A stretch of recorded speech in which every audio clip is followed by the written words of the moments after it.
राधेश्याम। आज हम पहुंच चुके हैं ब्रज के द्वादश काननों में से एक कोटवन में।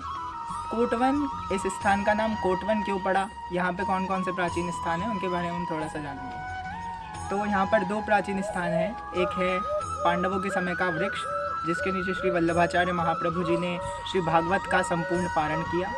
जैसे जैसे वल्लभाचार्य महाप्रभु जी भागवत का पारण करते जाते थे, भागवत की लीलाओं का विवेचन करते जाते थे, वैसे वैसे ठाकुर जी की लीलाएं उनके समक्ष प्रस्तुत होती थी। कोटि कोटि लीलाएं, तरह तरह की लीलाएं ठाकुर जी ने इस वन में की, जो कि पांडवकालीन वन है। इस कारण इसका नाम पड़ा कोटवन। दूसरा यहाँ पर प्राचीन स्थान है श्री महाप्रभु जी की बैठक। आप मेरे सीधे हाथ पर देख सकते हैं श्री महाप्रभु जी की बैठक।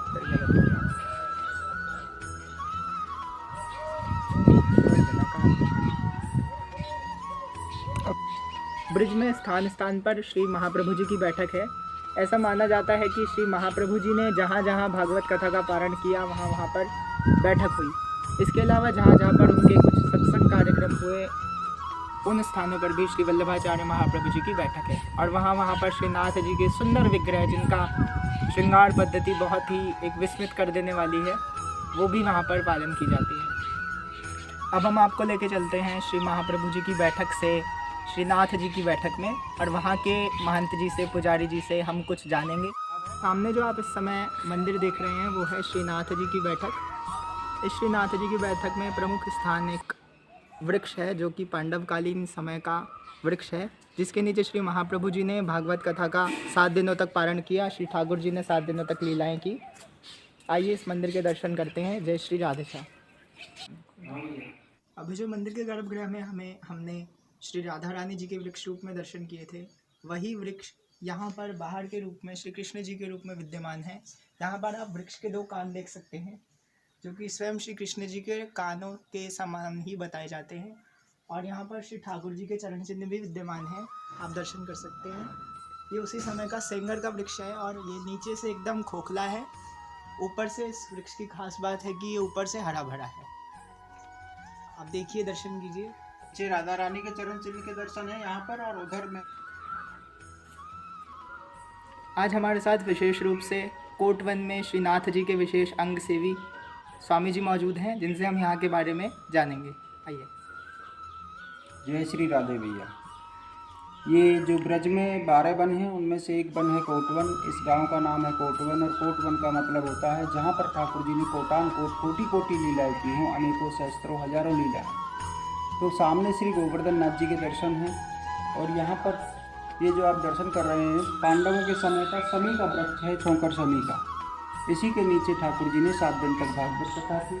सामने विराजमान है ठाकुर जी की गद्दी, और ये जो वृक्ष है राधा कृष्ण की जुगल जोड़ी है, एक में से 2। उधर कन्हैया जी हैं, सामने राधा रानी के स्वरूप के दर्शन हैं। तो इसी के नीचे ठाकुर जी ने 7 दिन तक भागवत कथा की। यही वृक्ष बाहर निकले हुए हैं, राधा कृष्ण के चरण चिन्ह के दर्शन है, और ऊपर जाके हरा भरा है, अंदर से पोला है। तो यहाँ पर ठाकुर जी ने 7 दिन तक महाराज किया। महाराज के अंदर से शंखचूर नाम का दानव सखी को उठा करके वन के अंदर ले गया। जो ब्रज में 12 वन, उनमें से एक वन कोटवन है, और मंदिर से पीछे बनी वन है।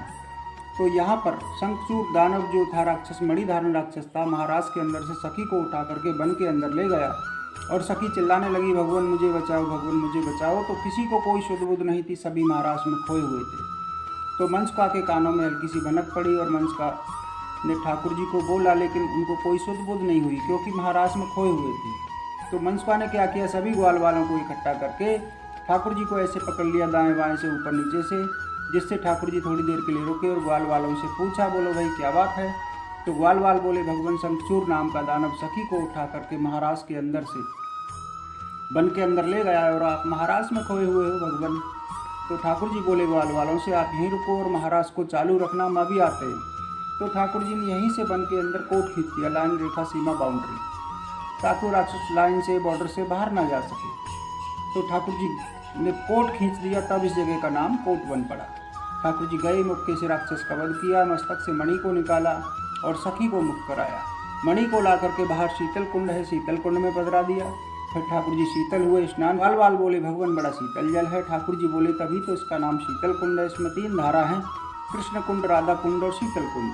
उसके बाद यहाँ पर 7 दिन तक महारास हुआ। उसी महारास में महाप्रभु जी श्री गोवर्धन नाथ जी का मिलन हुआ और उसके बाद कन्हैया जी ने गोवर्धन नाथ जी ने इस वन के अंदर 9 लाख गाय चराई और कोटान कोट लीला करने के बाद फिर ठाकुर जी यहाँ से नाथ द्वारा में पधारे। उदयपुर की तरफ राजस्थान में है जो ठाकुर जी फिर नाथ द्वारा पधारे। उसके बाद ठाकुर जी दिन में चाहे जहाँ भी लीला करते हैं सहन शाम को आकर के ब्रज में ही करते हैं। इसलिए ब्रज के जो ब्रज 84 कोष के तीर्थ स्थलों में ये है मुख्य स्थल है ये तीर्थ स्थल। तो यहाँ पर दूर दूर से भक्तगण आते हैं। जिस आप कुंड के सामने दर्शन कर रहे हैं वो है श्री शीतल कुंड, जहाँ पर शंखचूड़ राक्षस को वध करने के पश्चात ठाकुर जी ने उनसे गोपियाँ छुड़वाई और गोपियों को छुड़वाने के बाद उससे प्राप्त मणि को ठाकुर जी ने इसी कुंड में पधराया। आप लोग दर्शन कर सकते हैं। राधे श्याम।